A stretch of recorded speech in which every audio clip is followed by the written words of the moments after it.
Subscribe now and press the bell icon.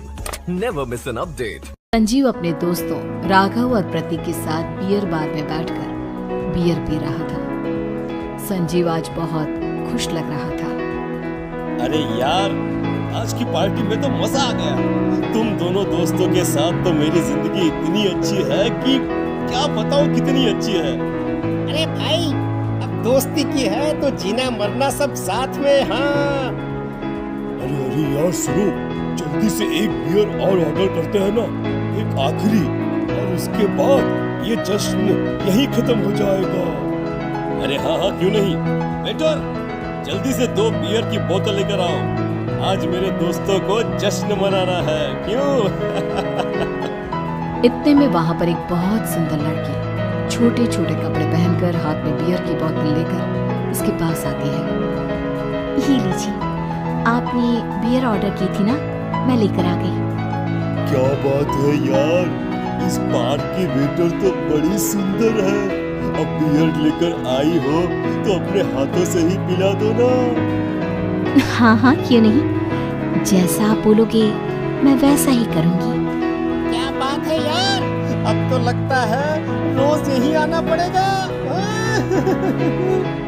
उसके बाद वो लड़की उन तीनों को बियर सर्व कर देती है। पार्टी करने के बाद वो तीनों अपने अपने घर जाते हैं। प्रतीक, संजीव और राघव को उनके घर छोड़कर जैसे ही अकेला अपनी कार में आकर बैठता है तो अचानक उसे एहसास होता है जैसे उसकी कार की पीछे वाली सीट पर कोई बैठा हुआ है। वो तुरंत पीछे मुड़कर देखता है। तुम यहाँ क्या कर रही हो? और तुम मेरी कार में कब आई? अरे तुम तो बार में वेटर थी ना। बस ऐसे ही मेरा दिल कर रहा था आपके साथ आपके घर चलने का, इसलिए मैं आपके साथ चली आई। अरे लेकिन तुम मेरी कार में आई कब? अभी कुछ देर पहले तो यहाँ पर मेरे दोस्त बैठे हुए थे। प्रतीक के इतना बोलते ही उस लड़की का चेहरा खतरनाक तरीके से बदल जाता है। उसकी आंखें पत्थर की तरह सफेद और पूरे शरीर पर नीली नीली नसें उभर आती है। गाड़ी चलाओ, पूरी स्पीड में चलाओ, और अगर तुमने गाड़ी रोकने की कोशिश भी की तो मुझसे बुरा कोई नहीं होगा। डर की वजह से प्रतीक के पसीने छूटने लगते हैं। उसका शरीर बुरी तरह से कांप रहा था। प्रतीक बिना कुछ सोचे समझे कार को फुल स्पीड से चलाना शुरू करता है। चलते चलते वो शहर से दूर एक पहाड़ी पर पहुंच जाता है और सामने अब सिर्फ पहाड़ी का किनारा दिख रहा है, जिसे देख प्रतीक घबरा कर अचानक से कार को ब्रेक लगाता है। देखो, मुझे छोड़ दो मुझे। अगर मैंने गाड़ी जरा सी भी आगे बढ़ाई तो हम दोनों नीचे गिरकर मर जाएंगे। ये तो तुम्हें पहले सोचना चाहिए था ना। अब कुछ नहीं हो सकता।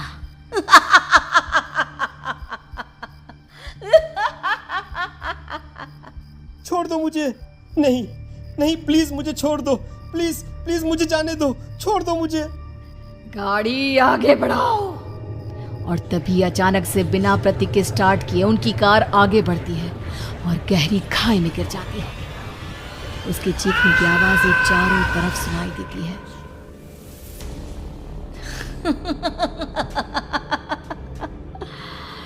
तुझे मारकर मेरे कलेजे में जल रही आग को थोड़ी शांति तो मिल गई, लेकिन अभी ये कहानी खत्म नहीं हुई। और फिर अगले दिन राघव और संजीव को पता चलता है कि प्रतीक की पहाड़ी से नीचे गिरकर मौत हो गई। अरे कल रात की तो बात है यार, हम सब बैठकर पार्टी कर रहे थे, लेकिन मेरी एक बात समझ में नहीं आ रही। राघव शहर से इतना बाहर उस पहाड़ी पर इतनी रात को क्या करने गया था? अरे यार, वही सोचकर तो मैं भी परेशान हूँ। Subscribe now. हम दोनों को छोड़ने के बाद तो वो सीधा अपने घर जाने वाला था, और वो आत्महत्या क्यों करेगा भाई? कल रात तक वो कितना खुश था, हमारे साथ सेलिब्रेट कर रहा था। हाँ, लेकिन पुलिस ने तो यही कहा है कि प्रतीक ने अपनी कार को जानबूझकर पहाड़ी से नीचे गिरा दिया और आत्महत्या कर ली। अरे यार, संजीव, मेरी तो कुछ भी समझ में नहीं आ रहा है। चल ठीक है, अब मैं अपने घर जाता हूँ। Okay, bye. राघव अपने घर में अकेला था। दोपहर का वक्त था। तभी दरवाजे की घंटी बजी। कौन है? अरे 1 मिनट रुको, अभी आता हूँ। राघव ने जैसे ही दरवाजा खोला उसने देखा कि सामने एक बहुत खूबसूरत लड़की खड़ी हुई है।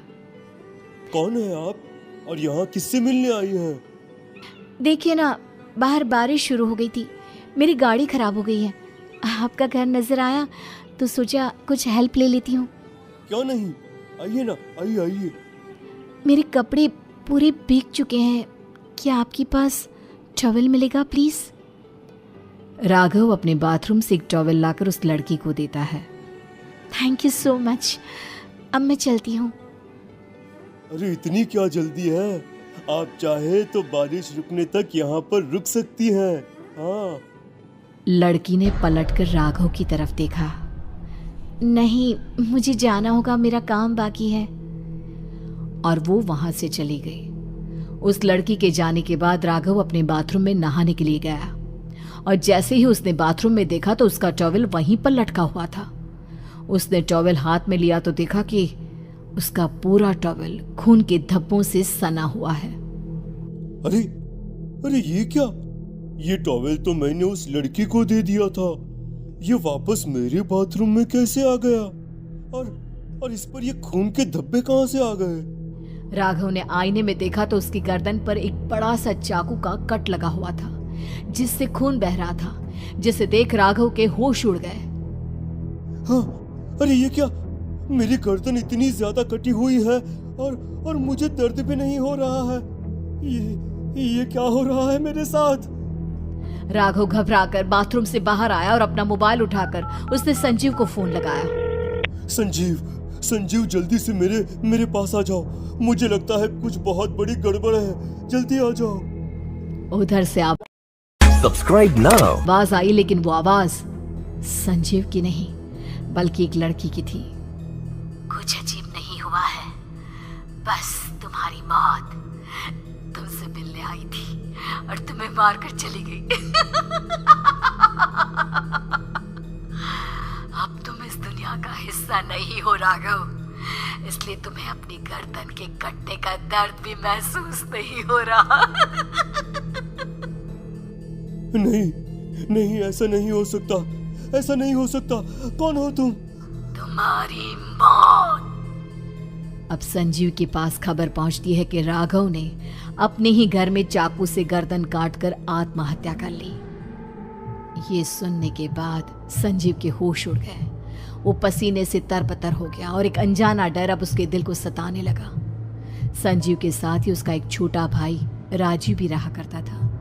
अपने भाई को इस तरह परेशान देखकर राजीव उसके पास आया। अरे भैया, क्या हुआ भैया? आप इतने घबराए हुए क्यों लग रहे हैं? प्रतीक और राघव की मौत, मेरा मतलब मेरी कुछ समझ में नहीं आ रहा भाई। अचानक से मेरे दोनों दोस्तों ने आत्महत्या क्यों कर ली? अरे वो तो मेरी भी समझ में नहीं आ रहा है भैया। हाँ, हो सकता है कि कोई परेशानी होगी और इसीलिए उन्होंने ऐसा किया होगा। हाँ, लेकिन दोनों की जिंदगी में एक साथ परेशानी और दोनों का इतनी खतरनाक तरीके से आत्महत्या करना, कहीं ऐसा तो नहीं मैं भी मर जाऊंगा? अरे आप ऐसी बातें क्यों कर रहे हैं भैया? वैसे ही मैं इतना परेशान हूँ। जब से अंजलि ने मेरा साथ छोड़ा है तब से सब कुछ बहुत अजीब सा हो गया है। रोज रात को डरावने सपने आते हैं। ऐसा लगता है जैसे अंजलि बार बार मेरे सपनों में आकर मुझे डराने की कोशिश करती है। अंजलि का नाम सुनते ही संजीव की आंखें फट गई और उसके गले में आवाज अटक गई। उसके चेहरे पर घबराहट साफ नजर आ रही थी।